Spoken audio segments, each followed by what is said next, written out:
من أعطاك ثم حماك من بعدها تقوى على xilli ay tahay abaara salaadii subax hooyo ayaa waxa ay dhashay wiil aad u qurux badan laakiin nasiib xumo hooyadii waa ay geeriyootay inta aysan geeriyoon ayaa ninkeedii kula dardaarantay wiilkan inuu ku yahay ammaano uuna si wanaagsan u dhooro misna uusan dareensiin inuu yahay agoon ama habarwaa inta aan gudaha u gelin sheekadan micnaha weyn ximbaarsan waad ku mahadsantahay ka mid ahaanshaha beejka iyo janaalka yaaye group haddii aadan ka mid ahaynna soo dhowow kuna soo dhowow dhammaystirka sheekadan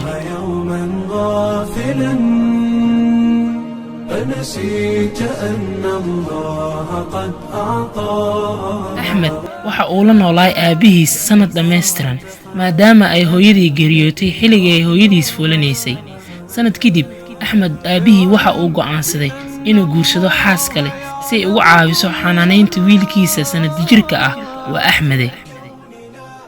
xaaskii cusbeed ama axmed eedadiis waxa ay dhashay wiil waxaana loogu magac daray raami laga bilaabo maalintaas waxaa bilowday nacayb ee u qaaday axmed iyo inay u kala eexato labadii wiil ee walaalaha ahaa waa axmed iyo raamiye waxa ay socotay cadaawaddii 9 sano ilaa uu ka xanuunsado aabbihii dhalay wiilasha aabbihii waa geeriyooday waxaa sii kordhay nacaybka loo qabo axmed howsha inta badan isaga ayaa qabta iskuulka waa laga reebay ilaa axmed laga soo ceeriyo guriga xilli habeen ah uu jiro qabow aad u daran ilaa horaa loo yiriye ciidan la yaabee arxankeedu darana axmed isagoo ooynaya ayuu ka soo baxay gurigii mana garanayo meel uu aado hooyo ma lahan aabbana ma lahan rabbo u gargaar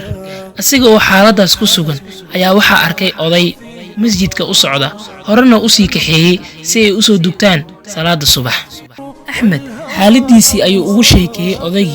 odaygii waxa uu ka damqaday noloshii axmed waxa uuna geeyey gurigiisa waxa uuna ka mid dhigay wiilashiisii waxa uuna dib ugu celiyey iskuulkiisii ilaa ugu dambayntii axmed uu heer ka gaaro waxbarashada misna uu noqdo dhakhtar weliba dhakhaatiir kuwooda ugu aqoonta badan sannado ayaa ka soo wareegay maalin maalmaha ka mid ah ayaa axmed taleefon ugu soo dhacay isbitaalka loona sheegay in xaalad degdeg ah taalo isbitaalka taasoo wax ka qaban kari waayeen dhakhaatiirtii kale si degdeg ah ayuu dhakhtar axmed ku yimid isbitaalkii una gudbay qolkii uu bukaankii jiifay bukaankii ayuu xaal wareystay bukaankii ayaa dhakhtarkii ku yidhi ha ku daalin cudurka ahaayo wiilkaygiyow hore ayaan godob ugu galay wiil aabbihiisii igala dardaarmay balantii aabbihiisna uma oofin waxaan u malaynayaa in halkaas leega heesto axmed waa uu gartay in bukaankani yahay eedadiis aabbihiis qabay axmed waa uu ilmeeyey waxa uuna u sheegay inuu axmed yahay wiilka ninkeedii geeriyooday raami walaalkiis waxa uuna u sheegay inuu cafiyey raami oo isagana meel aan fogeyn ka maqlay sheekada waxa uu ku soo booday dhakhtarkii waa dhakhtar axmede waxa uuna ka dalbaday cafis haddaba sheekadan waxaan ka faa'iidaynaa in agoonku loo gargaaro misna qof aan lagu nicin daruuf uu ku sugan yahay